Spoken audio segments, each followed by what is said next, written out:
as we all know, of cell phone accessories. Who doesn't have a cell phone, and who doesn't have one or two accessories to go along with it? What a business it is, ladies and gentlemen. And one you may have seen in stores and near checkout counters are these small suction cup piggies for phones. Only one of the many products, but an iconic one, and that's why I've invited Jeff Leitman here. He's the creator of the company Killer Concepts, who created these wonderful tools and devices. He's here with us in the studio today to talk about his business, his philosophy. Welcome to the show, Jeff. Thank you for having me. It's great to have you on the program. And for those of you that are watching the live stream on YouTube or other platforms, you see I'm holding up something. It might be hard for you to see, but this is just, what am I holding up, Jeff? And explain that to the audience, please. Well, that one happens to be Doggy Piggy. It's part of our Piggy cell phone stand line of cell phone silicone phone stands. And so it started off with the Piggy. The Piggy was a suction cup stand that we created for your phone, and we took that to new shapes. Okay, so people have cell phones. They need to maybe put them on a counter. They need to be able to see them. And so these suction cups are designed to adhere to the back. Right, you stick your Piggy on the back of the phone. And boy, do they stick. I have one here on, for those of you that are watching the live stream, I have one hooked to our microphone just to demonstrate how great they work. So it helps, great for Netflix, great for when you're cooking or any reason you want to look at your phone hands-free. Right. And so I got a little bit ahead of myself. Sure. Let me back up a little bit. Let's talk about you. What did you do before Killer Concepts? Really came out of the retail space. My first post-collegiate job was really at retail. Started off in the sales floor like all of us, or like many of us, I should say. Learning that channel, moved up and became a buyer for that retailer. Eventually moved to another retailer, so I got to broaden my experience buying lots of different categories, understanding the retail sector, meeting with lots of vendors, building a network. Then I moved over to the supply chain side of the retail business, focused mostly on packaged media like video games and home video. Understood the concepts of moving it from production to the retailer, and understood now the basics of from the retailer to the consumer. So Killer Concepts was almost the extension of that, completing the process, taking on the manufacturing, the branding, marketing, creating the channel, and then leveraging our networks with some competitive knowledge to get it out onto the retail shelf. That's interesting. What I failed to mention, ladies and gentlemen, is Jeff and his company Killer Concepts are a part of our summer extending into late summer series for fast growth Orange County companies. He and his company came to my attention because of the history of growth that they've had, Inc. 5000 status, etc., 500 status. So tell me, why did you, of all the things you could have done in retail, how did you settle on this as a product offering? And I know you have other things other than what I'm holding in my hand. Sure. Like every other startup, we scratch and claw at the walls trying to find anything that sticks. And any opportunity we chase with full enthusiasm. We ensure that our lack of effort is never the reason for failure. Nice. That sounds like a cultural thing then. It's certainly something that we all take to heart for sure. Beautiful. Yeah. So we had that opportunity that stuck. We evaluated, we'd identified the path to success, and we just planned to succeed. And that's kind of how we approach most of our challenges. So tell me if this is a fact-based statement or an opinion-based statement, that the cell phone accessory business is a very competitive space. It's a bloodbath out there. Okay. It's filled with a lot of risk. It's filled with a lot of challenges. But it's also filled with a lot of opportunity. One of the things that we were talking about before we went on air is the kind of the success that you've had. Some of it is determined by the channels that you've been able to establish. Are you comfortable sharing a little bit with your go-to-market strategy for your products? Sure. We always view our customer as the end user. Okay. So we start our approach to focusing our messaging entirely with that in mind. How do we become customer-centric and look inwardly at what we're trying to deliver? We look at our competitive space, what else is on the shelf. We look at how to package it, how to merchandise it, and how to communicate the message of what it does and what it is and why they should buy it. I think that's it's just a logical progression Right. of how to get there. Then at the other end, you need to find the perfect product that has the economics that makes sense. So it allows for margins that covers manufacturing, allows for margins to cover our company overhead, and allows for margins for the resellers and the other members within the supply chain to get paid. And at the end, if the right product can be in the right channel with the right marketing plan, with the right price, and people respond to it, then you have a chance to get fed that day. Okay, young entrepreneurs, and I don't mean young in age, but I mean young in experience of being an entrepreneur. Jeff just went through a series of ifs that are critically important to the success of a product-based company, right? Absolutely. And getting everything to line up. How long did it take you after you guys started Killer Concepts before you felt like, I think I've got a business here and we're on our way? I think we were in the fast-growing segment of the summer, but to say it was fast doesn't mean it was quick. Right. We spent years trying to figure things out, and it wasn't really until, for us, about year 6, Wow. maybe 5. 5, we saw it, but we were so busy building. To sell millions of units of something, you have to make millions of units of something. Right. That requires investments in molds, requires lead time, and it just has a lot of moving parts. So we spent a year that was chaotic, that we were constantly just trying to keep up with our growth.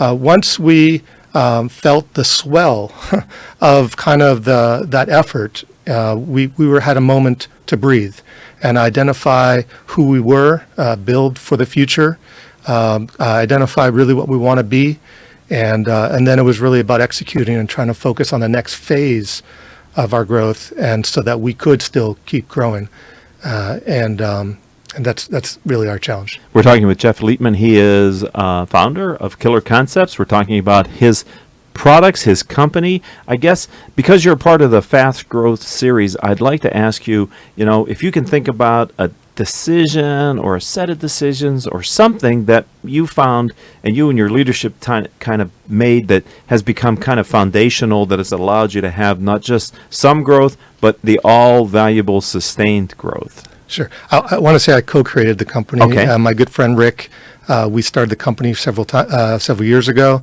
We parted ways in good standing, but I think that's a story of a lot Thank of you. partnerships. Hi, Rick.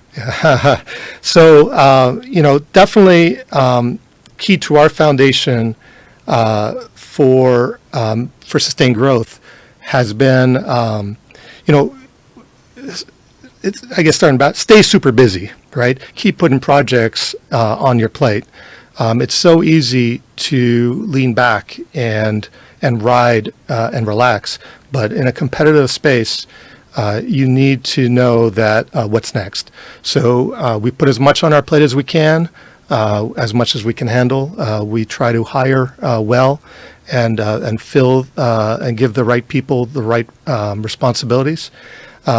But plan to succeed, as I said earlier, put projects and develop. Don't react to your plan. Be in control of your plan, but be willing to change your plan every day. So in this space, there's a lot of options of products that you could create because you have a brand awareness now. You're in the channels. You got the all valuable channels of distribution to the consumer.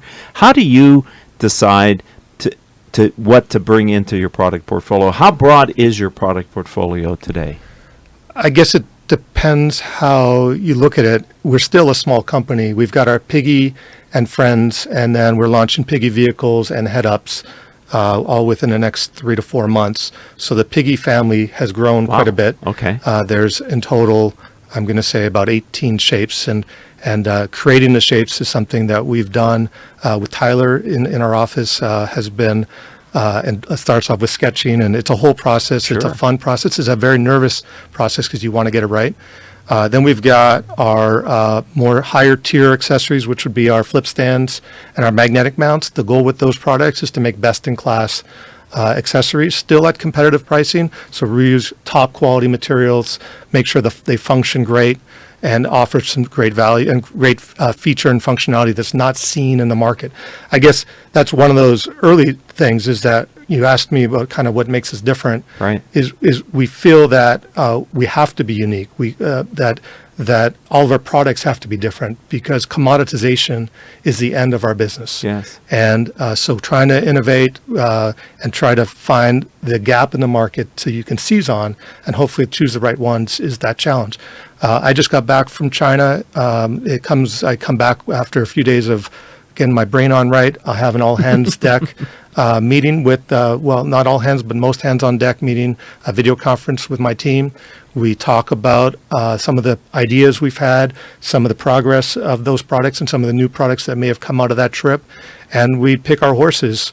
We've got a steady stream of meetings with our customers that we can plan for. Mm-hmm. So we try to prepare for those meetings with enough options so that maybe we get 4 no's, but we get 3 yeses. Right. And that also allows us to understand what sticks, what doesn't stick, and give us a good measuring point on how we're doing. So how long after you introduce a product or product line extension do you know if you've hit the mark or not? With everything we've ever sold, you don't breathe until you have a reorder. Okay. Sell-through, huh? Yeah, the all-important sell-through. Sell-through. And getting visibility to that sell-through is tricky sometimes. Right. But it is my team would think I'm a difficult person. I think I'm happy with bad news and I struggle with good news because bad news for me is closure. Okay. Good news means okay, now what's next? And as much as it's kind of a backwards approach, but maybe it's that conservative approach that has allowed us to survive some of our own mistakes. Right, because it sounds like on the front end you have quite a lead time from design through manufacture, shipment, and then you get it into the channel, and then you have to wait for the sell-through to happen. That it can be a long gestation period for a new venture, which manufacturing companies have to deal with, especially ones that are based on the channel, versus maybe a service company who can go out tomorrow and start offering their services and selling it. You have many more constraints in your business that Sure. you should probably want to be a bit conservative about. So I like to ask all the guests that we've had on the program out of the Fast Growth series, if there was one suggestion that you could offer to your peer entrepreneurs who are leading fast growth companies, any piece of advice, something that maybe could help them, what would you offer them, Jeff? So number one, stay true to your core values. Consider what got you there. And don't feel that because your company has gone through a new phase that those core values aren't the reason. Keep your employees happy but focused, and so really engaging the employees is critical. And then continue to take very calculated risks. You have to understand there's 4 quadrants when you have your platform. The best stuff is when you can benefit without new investment. Mm-hmm. Any new opportunity that requires investment, if you can afford it, do it. But you have to make sure you're balancing all those short-term and long-term projects. Right. And as you get scale, it doesn't get easier, does it? My experience is from working with business owners, it's just more decisions, more people, more products, more clients. It's just the flywheel spins a little faster on you. I think for me, I wonder for everybody, but for me, I feel that that's an absolutely true statement, and that what is driving people like me is the hope that at some point it does slow down and we can stop or take a break. And so it's always just around the corner. Sure it is. But as long as we have our passion and our health, we'll keep chasing it. All right, Jeff, a couple more questions here on Critical Mass Radio Show. This is our summer series, prolonged summer series of fast growth companies. I'm focusing on your company right now. If there's a challenge that you might be facing, we all have them, right, ladies and gentlemen, running companies. We have plenty of them, so I only need one, Jeff. If you can think of a challenge that you're facing, and maybe what are you doing to not let it keep you from continuing to scale and grow your firm? It's too convenient to bring up, for me, what's the obvious right now. Our entire world was turned upside down by the tariffs. We chose early on to look at our supply chain and invest and build our supply chain. And then we woke up into a different world. We could debate manufacturing in China till we're blue to death, but that's not where we're at. We're at is how do we keep paying our employees, how do we keep growing, and how do we scale the company? So we looked at the only thing that we can control, which is to expand our channel. We made an early investment we hired a consultant to help us determine our plan to expand into the EU and into other markets. And then we ended up bringing that consultant in full-time once we met certain criteria. And then we made the investment of going out to Europe to establish our supply chain and our sales strategy. And we're looking at growing. So we see the tariffs as forced us to become a better company, and it forced us to broaden our channel. And at the same time, we're looking at manufacturing now in lots of places, whereas we've made those investments in China. Now we're looking to make investments in other places as well. Do you think there are other viable options that you could choose to use for manufacturing? You know, it depends on the product. 99.9% of all mobile phone accessories come out of an area in China called Shenzhen. Yes. If I'm not there, I have a competitive disadvantage that puts me out of business. And a lot of larger companies can weather that storm better than us. We're still a family-run business. So I do feel affronted and upset that I'm forced to look beyond that. But there's a silver lining. I hope I don't get any booze or virtual booze over the internet. But I am headed to Vietnam next month to understand what they do well and how we can look at that. I would love to be a company that's made in the U.S., but I think that is a privilege that larger brands can finance. I think that where we are as a company in the impulse area and trying to fight for customer price points, we have to look within the markets that were available to us realistically within the world global market. Right. And I think that's one of the different things is, we always have seen ourselves as a global company. We've never seen ourselves as an Orange County company. From the day one, we were a national company.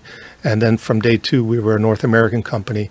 And now here in day whatever, we see the whole world as our market. And we want to establish and succeed in those markets and build a long-term platform that we can eventually succeed with. Boy, that was a teachable moment, ladies and gentlemen. When we have a teachable moment here on Critical Mass Radio and Show and Podcast, we loyal listeners should be aware that we play the gong, which helps us to remind us that if you weren't paying full attention to what Jeff Leitman said a few minutes ago, you may want to I encourage you to rewind it, because I believe that the most valuable real estate of an entrepreneur is the space between their right ear and their left ear.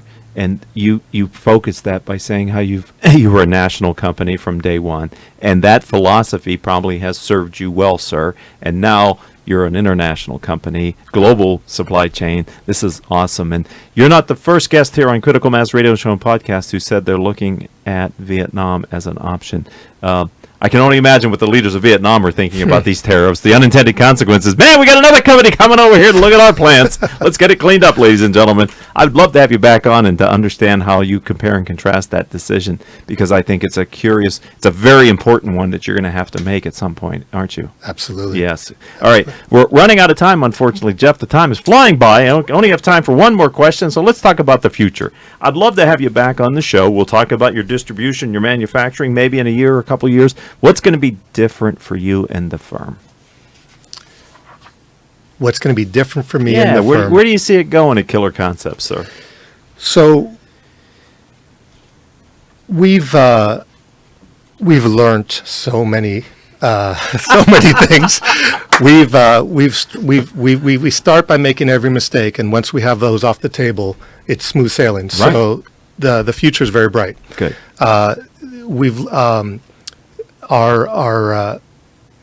Our pace of expansion, we seek to accelerate. We've got the know-how to broaden more SKUs, more items, more brands. So as long as we can get to those moments, we see tremendous opportunity and tremendous growth. My goal is to come out of the weeds a little bit more. Okay. And so that's going to continue to take some more time. And what I love about that is the people I replace myself with are always better than I am at that role. They're more focused, they're more passionate, and I can't wait to see what those people who I haven't hired yet can help us do. That's excellent. I love that philosophy, and that is so true. If someone would like to learn more about your full product portfolio, how do they find you online, sir?